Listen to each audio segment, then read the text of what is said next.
I started the recording. Yes, yes, yes.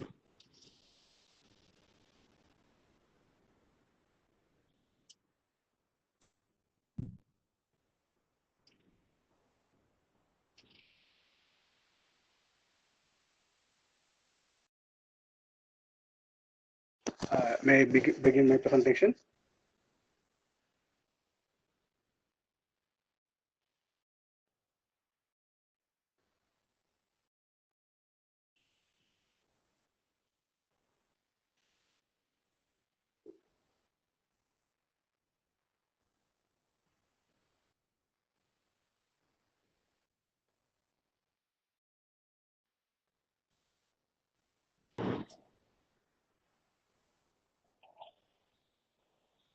Actually, we'll start with the formal welcome, then after you can share the PPT. Okay, sir. Happy evening to all. I'm really glad to welcome Senthil Kumaran sir for our session today and all our participants for the mental health webinar series organized by the Department of Psychology, American College, Madurai. In association with Madras School of Social Work, Chennai, International Center for Clinical Psychology and Psychotherapy, Germany, MS Chalamuthu Institute of Mental Health and Rehabilitation, Madurai, Redphone Educational Psychological Research Center, Madurai, Psycho-Oncological Association, Turkey. On behalf of all the association members and also our core team members, I'm glad to welcome Dr. Senthil Kumar sir for our 296th session on a very beautiful topic, deconstruction and psychology. Yes, sir. Over to you, sir. Thank you, organizers. Can I see the slides now? Is it visible? I think I cannot see that. Yeah, one. I'm just sharing. Okay. Good evening, everyone. We will wait for the slides, and then I can see around a small group of people here, so we will have a good interactive session here regarding the topic deconstruction and psychology. I am Dr. Senthil Kumaran, head of the department, Patrician College of Arts and Sciences, Chennai. And I've been always looking for the various aspects of psychology and the way we study psychology. So deconstruction and psychology, the topic that I chose because we need to revisit the old roots of psychology, and we need to find out where we lost something. When you speak about psychology, the study of soul was the first ever definition given in the Greek era. Later on, it moved to study of consciousness, and then study of mind, and then now study of behavior, and then now they are going in the computational model. So in the way the field of psychology traveled from the concept of soul to behavior, it has taken a long journey. So we are going to see where there are many contexts that we have lost in the due course, and we are going to visit one such branch that we lost, or we didn't give much importance after the emergence of psychoanalysis and behaviorism. So nowadays, psychoanalysis and now behaviorism, and now it is like again cognitive revolution is happening in the present scenario. Like we are having everything in the computational model. The entire psychological structure of a human being can be now picturized, can be now tapped into computational model nowadays. But there was an idea in the beginning, like the first ever school of psychology, that is school of thought in psychology, structuralism. So we will start from there, and then I will slowly give you an idea how this concept of deconstruction facilitate the present day psychology with the problems that we face daily. So first, when we speak about psychology, studying psychology itself a problem. Studying psychology itself a problem because psychology is something very raw, and it has a lot of European influence, and now it has global inputs from various scientists and philosophers. So now, when we study psychology, what are the things that we need to study, and in what way we start to study psychology? That is the first problem. And second one is that how are we going to practice psychology with respect to the term mental health? So since it's mental health, the series that we are seeing here in American College, so we are focusing psychology in the part of mental health. Apart from mental health, psychology has other aspects to be studied also, but let us concentrate on mental health and let us concentrate on the problems that we see. The first ever problem is like how to study psychology, and the second problem is after studying psychology, how are we going to solve the presented problems of our clients, the solutions to the problems. Please wait, I will tell you. Okay, no. Previous slide, first slide. Let it be like that. I will tell you. So the solutions, what are the solutions that we can develop? That is the second problem. And third one is that without a transformation in our clients. So without transformation in our clients, the solution that we are going to reach is going to be difficult. So what are we going to do? What are we going to teach them? What are we going to make them realize? So in all these three aspects, we are going to see that deconstruction is going to help us. So deconstruction is going to help us to learn psychology, to practice psychology, and deconstruction is going to help the clients to change or transform their lives. So that's what the essence of this presentation. It's like my idea. So that deconstruction is a huge concept in literature and critical theory, and I'm not going to go into that. I'm not going to go into literature and critical theory, but I'm going to take the essence or the baseline of deconstruction, and I'm going to give you an idea how this particular deconstruction, the concept of deconstruction, help us do our job. Help us do our job. Okay. Now, psychology. The question here is that psychology. The question here is that what are we studying? Okay, what are we studying? Am I audible to you all? Can I get any response from the participants? Yes, sir. Yes, sir. Thank you. Thank you. So now psychology. Now the question here is that what are we studying? So your four author book, Morgan and King says something, Barron says something. Every author of the Introduction to Psychology book, they are giving various inputs, and they carefully give one statement is like still it is in the foundation, still it is moving on. So for as students, as professors, as a person who learns psychology, we wanted always to be in the concrete output. So when it comes for answer, define psychology. So the question is define psychology, and the answer is 2-mark question or 5-mark question, whatever it is. The answer is psychology is a scientific study of human and animal behavior, and along with its mental and cognitive processes. Like that, we give the various definitions, and then okay, we are done with the examination, and we get the marks, and then we move on. But is it really happening there? Is it really happening there? Or when we study behavior, when we scientifically study behavior, yes, we have sophisticated tools now, statistical procedures now. We have softwares like SPSS, R, and now the data, big data is going to come inside psychology also. So we have sophisticated calculation and everything. But what are the things we are losing? That is the question here.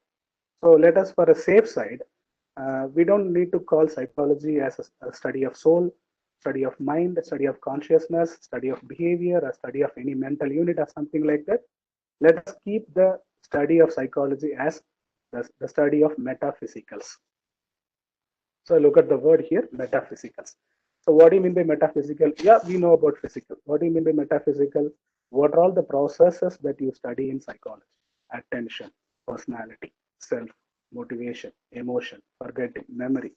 All these things constitute the metaphysicals. Why it is called metaphysical? No, it is not physical. It is not physical, but it is above physical. Or it involves something more than physical. So we call this as metaphysicals from the concept of deconstruction. So the proponents of deconstruction, they insist this term metaphysicals. So let us start with that. Let us start with psychology studies metaphysical. So what are all the things that we consider metaphysical? Like the novel words or the qualitative words, the qualitative attributes like intelligence. Now, intelligence can be measured when it is given only in the behavioral output. So personality can be measured. So when we speak about the words personality and intelligence and emotion, they don't have a physical appearance, but still they exist. Still they exist, they work, they influence individuals a lot. So that's why we are calling this as metaphysicals. So then how psychology is studied. So this all of if a psychology students can understand that schools of thought was the first ever big concept in their first semester in general psychology. So schools of thought must be there, and we have various schools of thought. And I don't want to go into that dry theory now. Now let me safely go on with the structuralism. I will just give a word like structuralism is there, functionalism is there, associationism, and then psychodynamics, psychoanalytics, and then we go for behaviorism, cognitivism. It is like going on.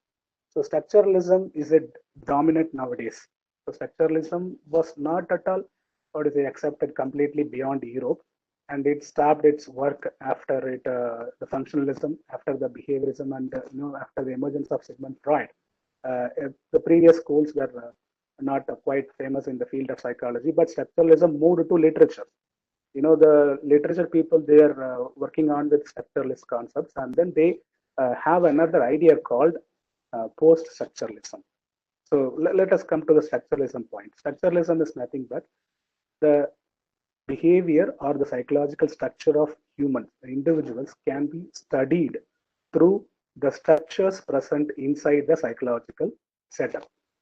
What are those structures? The units that we studied in our general psychology, like the first one is perception, attention, sensation, memory, learning, all those things are there.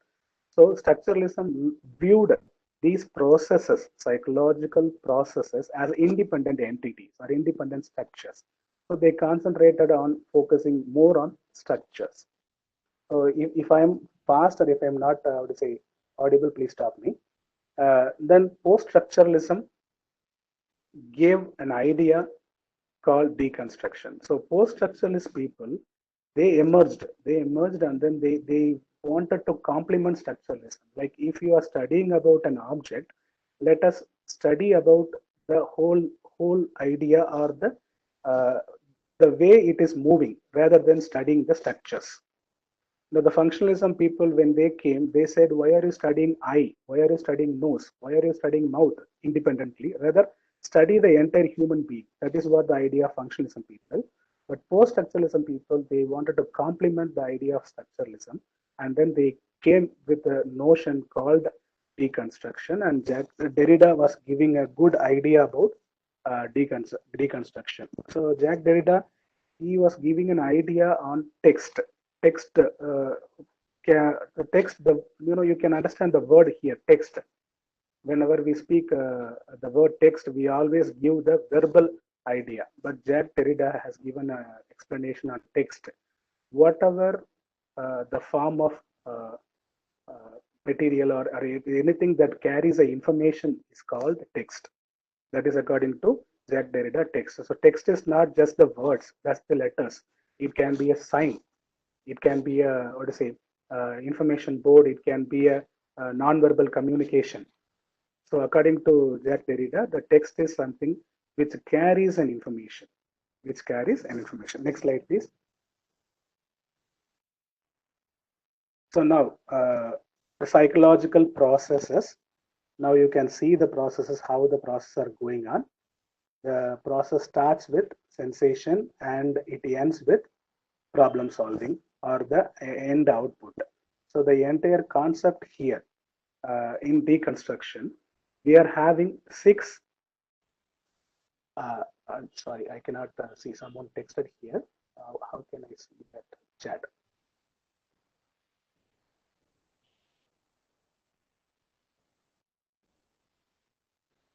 Oh, sorry. Okay. Yes, Jyoti or Mukamiska, if this text includes pictures too, sir. Yes. So whatever the information, any symbol that gives, any object that gives you an information.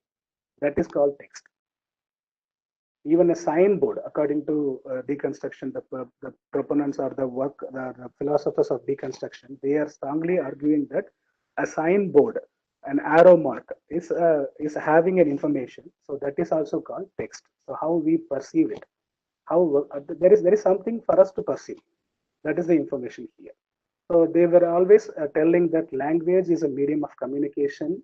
It's one of the lies that we are living with. If you take Steven Pinker, one of the influential psychologists nowadays in this century, strongly insisting that when we communicate with language, we are communicating with flaw. We are communicating with errors. And please do not think that language is the complete sense of communication, because language was not invented as a medium of communication from the words of Chomsky. So when we see something, we always have some information that has our flavor in it. It is not the real sense that is carried in. So now first let us for the first assumption how deconstruction helps us. So let us all believe that this is what happening. Okay. So let me speak to someone else here. Can I speak to Vishal Mukund? Vishal Mukund, can you open your mic? Yes, sir. Sorry, your name is Vishal, right? No, yes, sir. Yes, sir. I'm Vishal. Okay. Called as Vishal. Okay. Okay, Vishal. Anyway, now I'm going to ask one question. You can reply at your freedom. Okay, So sir. what was your lunch? What was your lunch, sir? Your question?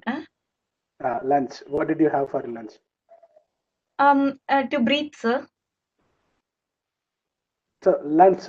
What did you eat at your lunch? Eat at your oxygen. Sorry, lunch, not lungs. Lunch. Okay. Okay. Okay. Yes, sorry, sir. Meals, sir. Meals, a curry, a rasam, and a curd. Okay. Thank you, Vishal. Please close your mic. Now, the conversation between me and Vishal for the past 2-3 minutes or 2 minutes. So we will just go back to the situation and then we will finalize the processes here. So now I saw the participants list and then I asked Vishal Mukund. According to me, Vishal was a boy's name. So then I called Vishal Mukund like that, but it is a girl. So then there was a communication between me and Vishal. So how the communication went? Then I was asking what was your lunch and what did you have for your lunch? So I had to repeat my question so that it can be understood by the participant there, Vishal, and then the participant could understand like I was asking about the lungs instead of lunch. So the pronunciation, maybe due to the technical and all those things, we had a misunderstanding in the pronunciation and misreception is there. And then after I corrected the participant, the Vishal could respond to me, sir, I had meals. So now let us look this chart in front of your device. Now look at that chart here, and then the flow chart, how the psychological processes are there. Now starting from sensation. Before sensation, please put my question. What was your lunch? And problem solving is like the solution given by Vishal. Like, sir, it was meals and curry, rasam and everything I had. So in between these things, like Vishal was having sensation, and the sensation is limited because of the technical difficulties, and I had to correct the question, and then attention was there, and then attention is again called for correction, and then finally Vishal could perceive what I am telling. What I was telling in I was asking in the language English. So Vishal could understand in the language English. So perception happened there, and after perception, learning happened, and then so that learning was influenced by the motivation and emotion and memory and forgetting processes, and thinking happened there, and then all these things happened in the realm of self personality, and finally the output was given as, sir, I had meals, rasam, curry. So look at the magnificent structure of our psychological setup, where we can process all these, we can travel through all these processes within nanoseconds and we respond. Within nanoseconds and we respond. So how this processes are happening? So regarding motivation and emotion, if Vishal was not interested to speak to me, sir, I don't want to tell you, sir, that may be the response. Or if Vishal forgot what she had for lunch, and then she can say like, sir, I forgot, sir, I forgot what I had at my lunch. So there can be like, sir, I'm not interested to answer you, sir. That may be also a response. No one is going to, what is it, blame her. That's why I made a request in the beginning. You can answer at your freedom, at your independence, right? So it all depends upon the intertwined processes, psychological processes, and we believe this is happening. We have limited proof. I agree. Psychologists have limited proof, but we cannot deny all these things are happening. We have to accept and we have to find ways to prove the entire structure is going on. That is why we have given all these processes in general psychology in the first year, first semester, and second semester. It will be there. Why? Because only after knowing all these processes we can get into the psychological studies. Okay, so the first assumption, please understand deconstruction. The first assumption is like our psychological setup is going through a set of processes starting from sensation to problem solving. Next slide, please. Now, assumption 2, subnormality, normality, and supernormality. So how can a presentation be complete without speaking about abnormality? But I don't use the word abnormality, rather I use the word subnormality.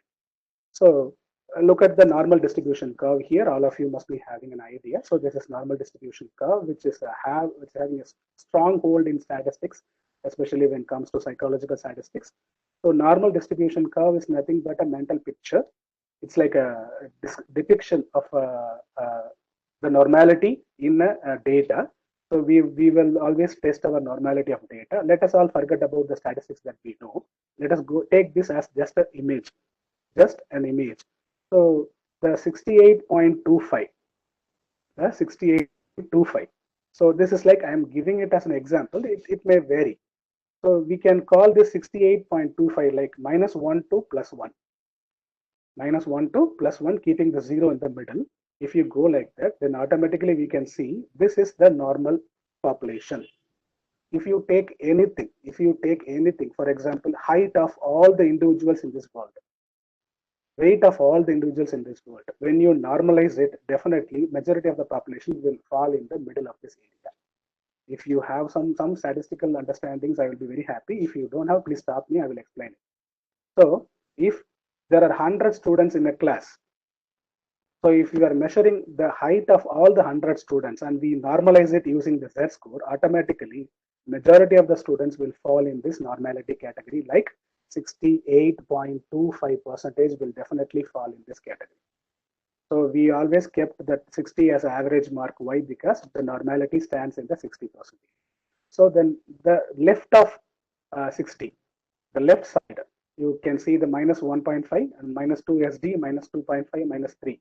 So all these things we can call subnormality, and the right of +1 we can call it as supernormality, or in other terms we can say take this normal probability curve to explain any bipolar attribute or any psychological variable.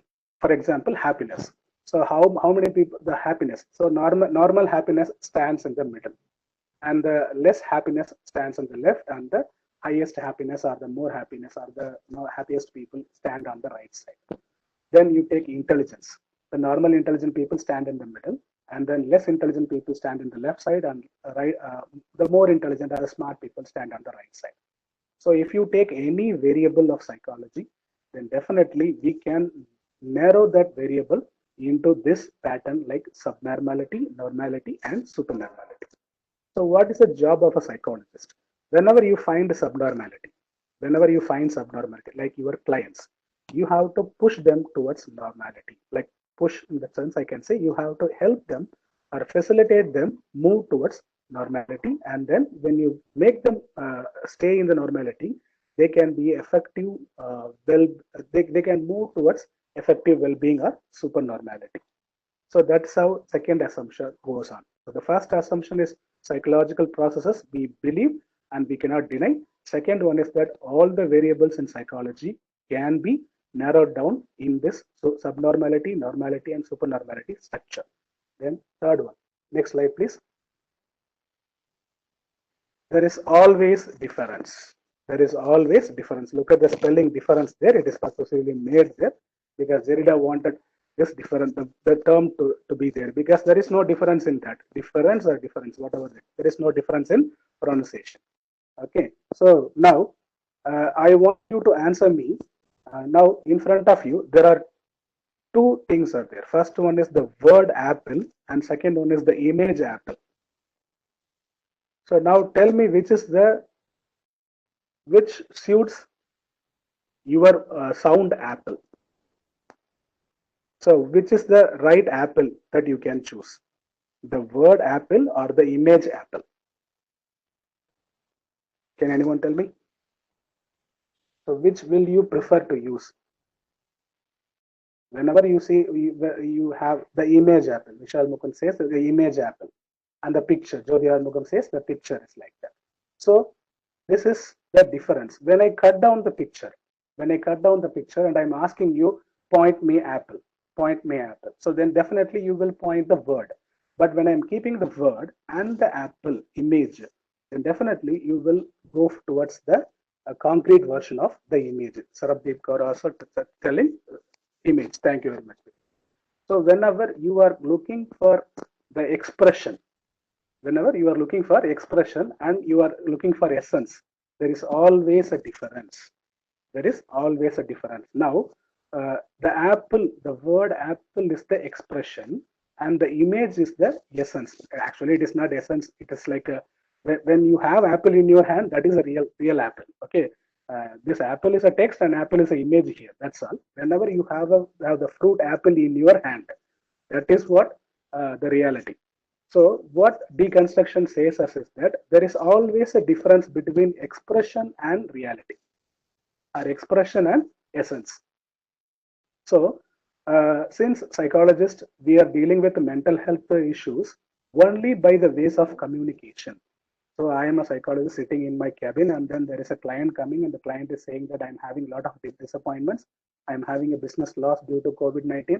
I'm having all those troubles in my life. I'm going through a financial crisis and all those things. The person is speaking to me. Again, I'm insisting the person is speaking to me with language, which I can understand. So more and more the person gives idea, I will always have to see the difference between the client's expression and the client's reality. This is what I have to check. So this is a third assumption, that there is always difference in deconstruction. So when you deconstruct things, you need to look for this. Now the fourth one. Next slide, please. Now individuals tend to generalize. Now please, individuals tend to generalize. All of us, including myself, you, everyone. But our nature, when we are moving, we are having a generalization capacity. We generalize things. So now please give me response in the chat box, like all men are dash, all women are dash.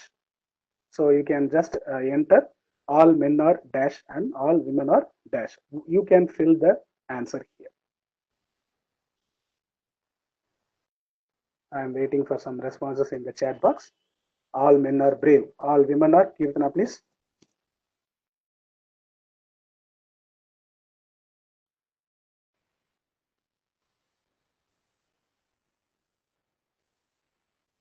So all women are expressive and all men are not expressive. Very good. All women are emotional according to Kirtana. Okay, then anyone else? I have two responses here.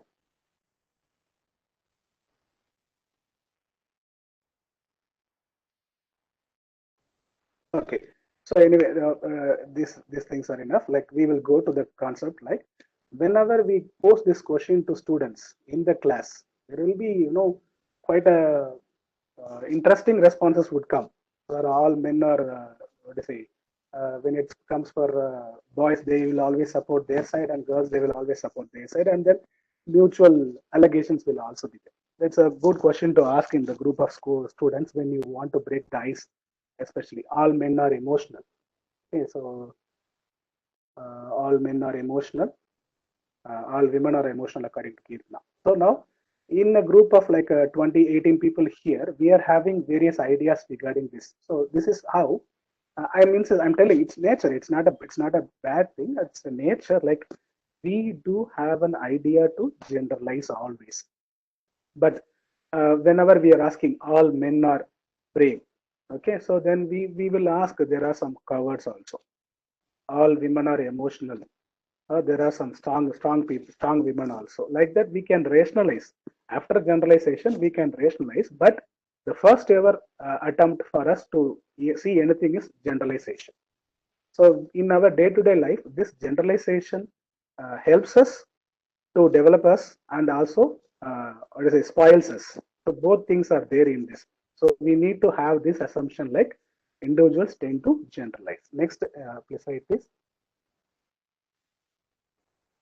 Individuals seek specification too. So even though we have an idea of generalization, now look at the story here. 3 guitar shops in a street having display boards. So 3 guitar shops are there in a street. The first shop is telling best guitars of this country are available here. The first shop, they are having a board. Best guitars of this country are available here. The second shop, they are telling best guitars of this world are available here. Okay, previous slide. Okay, the third shop, they are telling the best guitars of this street are available here. So the third shop damaged the slogan of the previous 2 shops. So the first shop telling like I am having the country's best guitars. The second shop was telling I am having the world's best guitars. And third shop, they contradicted that statement, like they specifically addressed that you go to the country, you go to the world, but in this state, we are giving the best guitars. So this is how individuals seek specification too.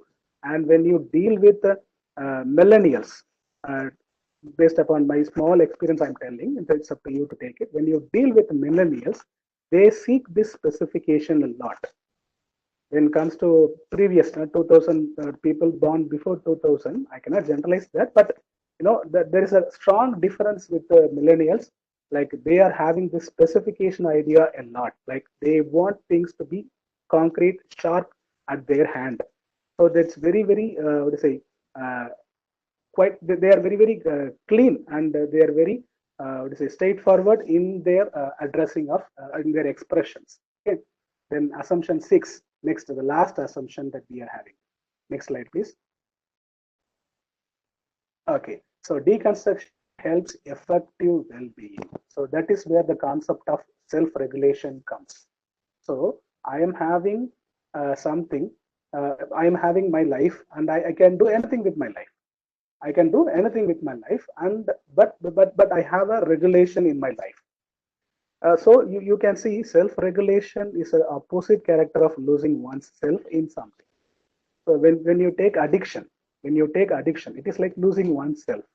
So addiction is completely what do you say, without that particular object of the addicted object, the person cannot move. Be it alcohol, be it drugs, be it video games, be it anything, be it anything. So without that object, the person cannot survive, or the person cannot do the daily activities. Addiction. Rather, the opposite of addiction is like, it's like a saintly living, like, it's a teetotaler. When it comes for drugs, we say teetotaler. So they don't do any drugs and all. So we don't need that much Spartan attitude of being a saintly life, but we need something else in the normal life. What it is? Moderation. So addiction is like losing oneself, whether moderation is self-regulation. So this difference can be addressed through deconstruction. So deconstruction is not a technique. Deconstruction is not a treatment procedure.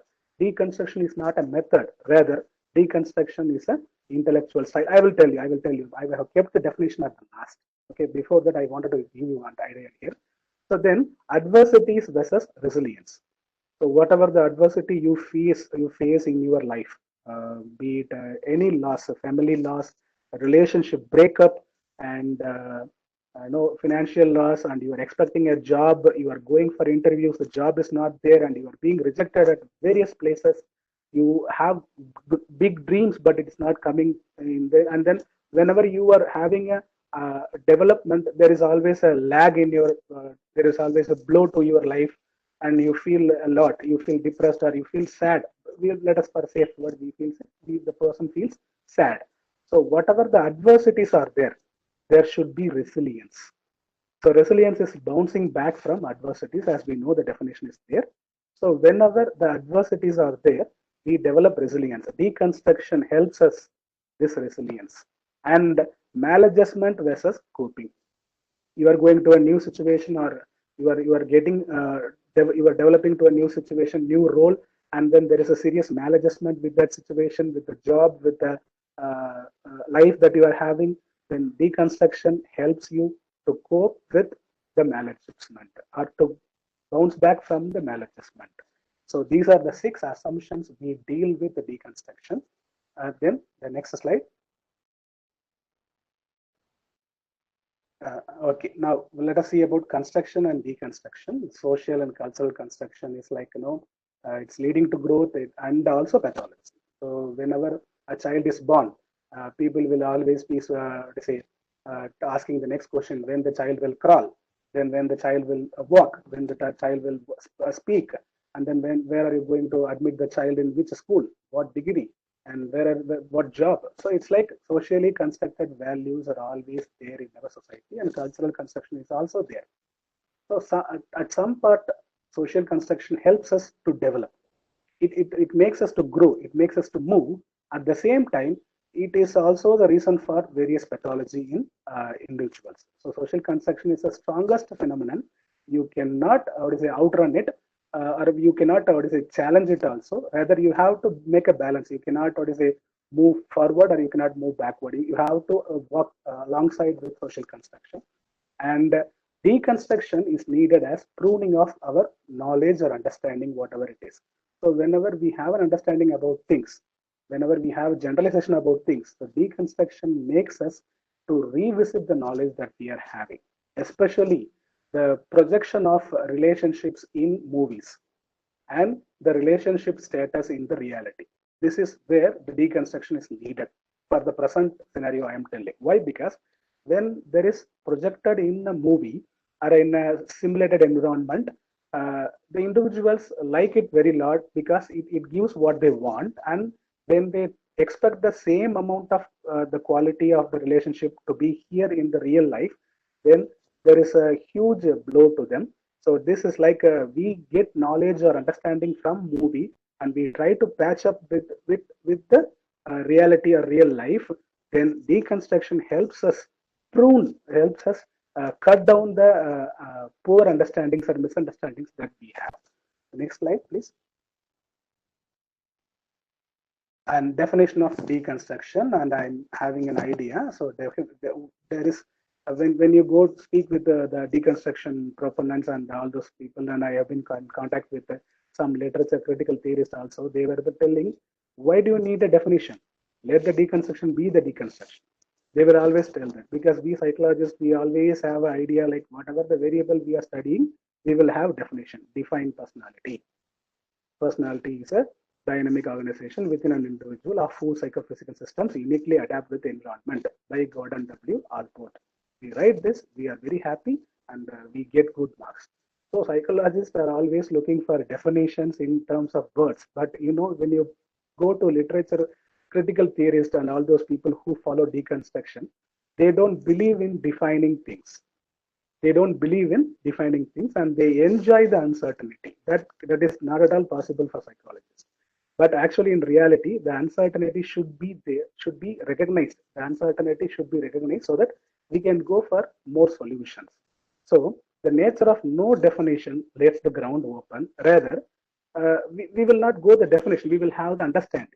So deconstruction is an attempt to unravel what is actually said, and the underlying assumptions and the biases that lurk behind the communication. So there's an example given. I'm not prejudiced, but like that they put a space on that. So I'm not telling you, I'm not hurting you. So there is another word, no offense, please. Like that. When they offend us, so no offense, please. Please don't take it in the wrong way. So it's like there is a attempt to unravel what is actually said and the underlying assumptions and biases that lurk behind the communication. Look at this understanding given by Carl in 1996. This understanding gives us an idea about the problems happening between two people when they converse. Whenever if you go to job, if you are having an adjustment problem with the colleagues, and if you are having adjustment problem with the family, and even in campus with students also, see, all these adjustment problems begin with the communication that actually happens there.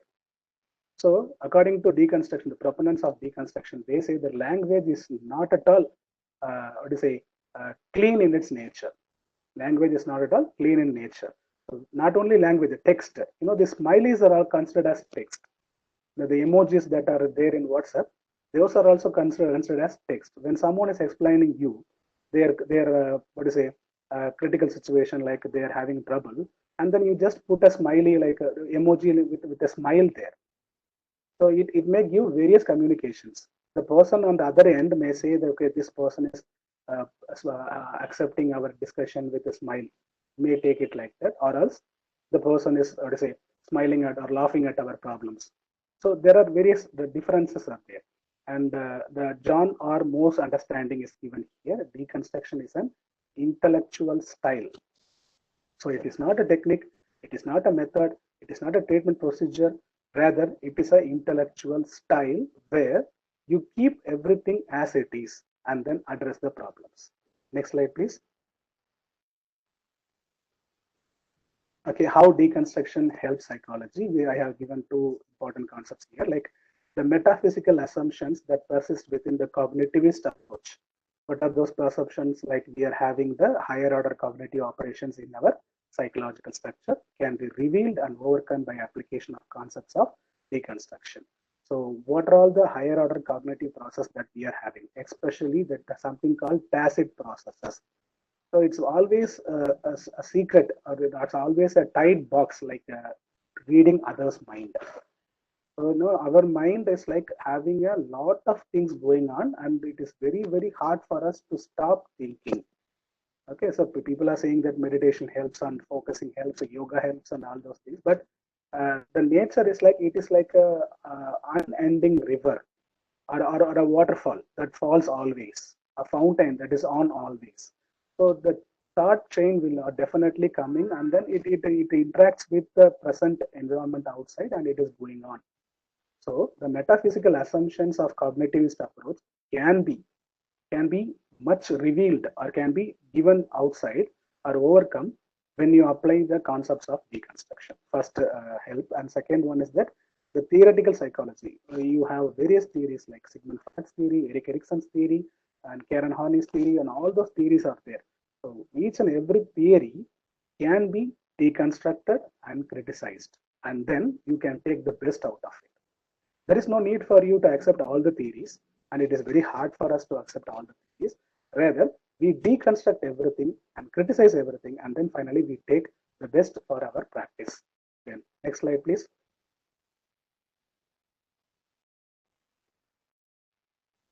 Next slide, please. Okay, and the final concluding note, I can give it like deconstruction in psychology is a style of arriving at solutions to our present day problems. So I finish my presentation here. If you have any doubts, you can ask me now. Yes. Thank you so much, sir, for that excellent presentation. I'm Dr. Veena, one of the core team members. I will be facilitating the question and answer session for you. And this is altogether a new concept for all of us. And if not for it's a new concept for me, and great learning. Thank you so much, sir. Participants, you could unmute yourself or ask the question or put it in the chat box so that I can facilitate it. Yes, people, I'm waiting for questions. And of course, yeah, as ma'am said, it's a new concept for all of us, including me also. Now, I wanted to also study this. I wanted to have an interaction with our literature people. The basic idea is like that structuralism stopped its growth in psychology after literature people took it. Literature people kidnapped structuralism from us, and we moved to behaviorism and all those things. But when it comes back to psychology, when after COVID-19 and when we are all working on devices, now we are having chatting. All these things involve language. Without language, nothing is going to happen in our with our communication. Even though without language also we can give information communication with codes or images and emojis and everything. So this is where the need for destruction is there. Sorry, the deconstruction is there. So I welcome any questions that you are having. And if you can ask practical questions, so you can ask any practical questions. How can we apply deconstruction to that particular problem? We can discuss here. Sir, before others go with the question, I have a question like, sir, can you please explain what are the limitations of this deconstruction, sir? Okay. The first very nice question actually, it's the deconstruction. As I told you, the concept is very, very huge. Now, when I use the word very huge means it has a lot of scope, and it has one important point. It has its own limitations. Like deconstruction cannot be considered as a solution. The first ever thing is like, so if you are using cognitive behavior therapy, if you are using rational emotive behavior therapy, or if you are using simply the Socratic questioning while you are doing counseling. So these things are called techniques in psychology where we address the problems of individuals. But deconstruction is not a technique. So I cannot say I'm using deconstruction to solve the problems of my clients. I cannot say that. So deconstruction is not a psychological technique. Deconstruction is not a critical technique. Whereas deconstruction is the style of a psychologist to approach everything. So that's the first limitation, like it cannot be taken as an external direct technique, first limitation. Second limitation is that deconstruction does not support universalism.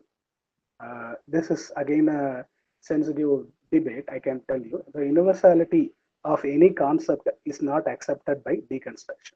For example, like I can now give a spark here. Take for example, Me Too movement. The Me Too movement started in West, and then it spread all over the world, and now recently India also we had seen various Me Too allegations, and then now we are going. So what deconstruction says is that when Me Too movement started in US, it does belong to US only. You cannot appropriate the idea of Me Too movement in India. So whenever I say this, I am not saying this, deconstruction people are saying that. So whenever this is said in front of India, so then there is a sensitive discussion happening. Why not we use that Me Too movement here? So they are telling like whenever one particular cultural context is developing something that cannot be appropriated with other. That is one limitation, the important limitation of deconstruction. Other than that, deconstruction is very democratic and it is very friendly. The first point is like it will not accept the universality, and then it will always have its own idea towards the expression and the essence of content. Okay, sir. Thank you very much, sir. Sir, one more question, like from my side only, because sir, is there? I mean, this concept of deconstruction, is it like similar to that of the choice theory or reality therapy of William Glaser's? Because this in this deconstruction, you said it is more on arriving for solutions at present day problems. Yes. So. So Is there whenever any you go for choice theory and reality, you know the strong insistence of reality theory is quite opposite of deconstruction. That is how I can give it idea. For example, I can tell you, you know, if there is a chaos, for example, your office table is arranged in a chaotic manner, the things are spread here and there. The first ever idea that you want to do is that I need to clean my office table. I need to keep the things as it is. So that is what we used to call order. So deconstruction never looks into the reality posing. Rather, it always highlights there is certain amount of uncertainty. There is certain amount of uncertainty. Let us live with the uncertainty. So you cannot always go for reality and you cannot always go for hypothetical living. But when this imagination and reality comes in the touch, like expression and the reality comes in touch, we will definitely go with the uncertainty, what it is, that we accept the uncertainty so that we have the what to say solution for the problem. In other words, I can say uh, every mother in this world, of course, even my mother, if you ask her how what is your son, how is your son, what is the character of your son, my mother will definitely say he is a good boy. But she knows my flaws.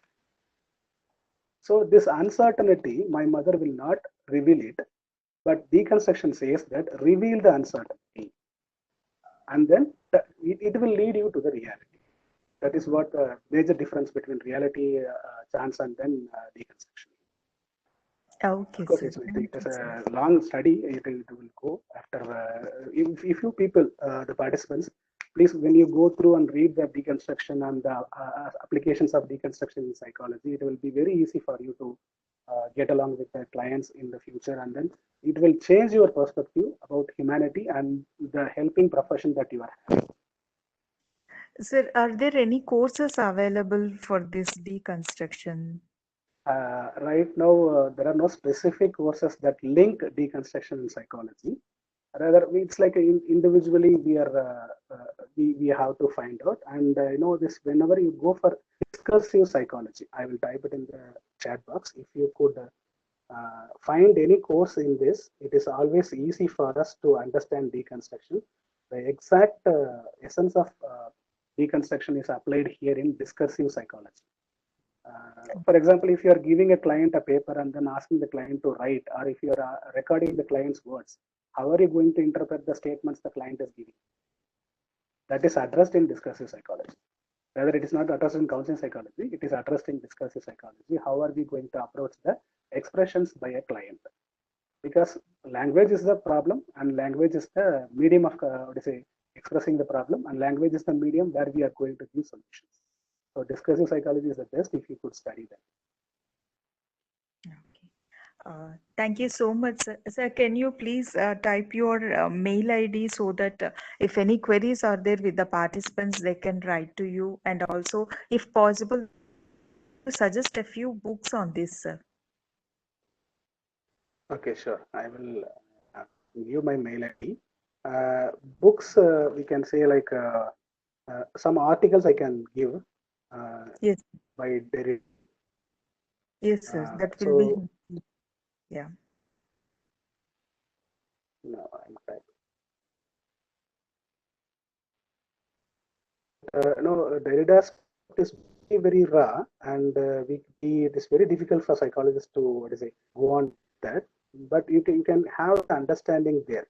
Like take what is needed for you, and no one is going to judge you, because like we are going to go for our own ideas. No one is going to judge you. If you want to create a new flavor of your client relationship, or you are dealing with the client, so you can start with the article given here. My mail ID is given here, Sendil Kumaran at petitioncollege.ac.in, and the article's name is Of Rheumatology by Jacques Derrida. So you can go through that article and then you can have an idea. You start with Derrida, and then slowly you can move. It will lead you, definitely. If you are interested, definitely it will lead you. And when you are proposing, you always, please, I'm suggesting the participants to go on with the theoretical constructions. It's very, very sparse in our country. Like theoretical construction is not at all happening in our country regarding psychology. It happened right in the 1980s or 1970s. Many eminent psychologists created theories about personality, and Indian version or the contemporary version. After that, we study only the Western concepts. So you can develop a theory on your own and you can present it. And then if it is wrong, there is no right or wrong here. It's a part of idea. People will keep on, and then it will move on like that. Yes, sir. Thank you so much, sir, for coming out with this all new together for everyone. It's a new topic. Thank you so much for putting so much of inputs, giving your valuable no information. Now I call upon Akshaya to please give a vote of thanks for today's speaker. And really, sir, thanks again from the core team members for coming up with this new concept. Yes, Thank you. I'm honored. I'm honored. Thank you. Dr. Senthil sir, I didn't expect such an insightful session. It's usually the same talks that we have, and something I would know, but this topic that you have taken is kind of very new to me, and you have said a few examples, and the way you described or the way you explained each concept was very easy to understand. I really was what to say. I felt very awesome. How could a person say such complex concepts in such simple examples, and you were interacting, and it was so lively, and your that pace, everything was nicer. I personally learned the presenting also from you, and also the new concepts. I really liked your session so much, and I really appreciate you for taking such a topic, and I could see the interest in you to learn new things. Even young psychologists who are coming into the field right now are not that what to say, that interested in to learn something new, but I could see the interest, and your 10 years or more than 10 years of experience in the teaching field, and net exam, set exam, you have already done a round of everything. I'm really happy that I came to know you, sir, and from the bottom of my heart, and from the core team members and all the association institution, I say a very big thanks to you for joining us today, sir. Thank you so much. I'm very honored by the thank you, Dr. Clear. Okay. It has been a very quite a good experience for me for the past 2 days, where I agreed to come in the last month, but I could not come. And I had put some efforts, like more than 6 or 7 hours continuously. I could study of this responsibility. And I thank you for organizing such a big series of webinars. It's like a 200 plus, around 300 you are going to reach. And it's actually a great effort that you are putting, and it's good, like getting an idea and sharing our idea with the people, those who can understand and give some inputs. So the participants, I believe that they have a good idea, they gain something today, and then when they go out, the idea of abnormality and the clinical aspect can change, and then they can give input to the raw theoretical psychology. So then they can start from the beginning, they can start from the scratch. So thank you very much to the participants, the organizers, for this opportunity. Thank you. Thank you, sir. Thank you so much. And participants, kindly send your queries and feedback to my webinar feedback@gmail.com. We will meet tomorrow with yet another wonderful session. Thank you. Good night. Bye-bye. Thank you, sir. Thank you, participants. Thank you. Thank you all. I'm leaving the meeting now. Thank you.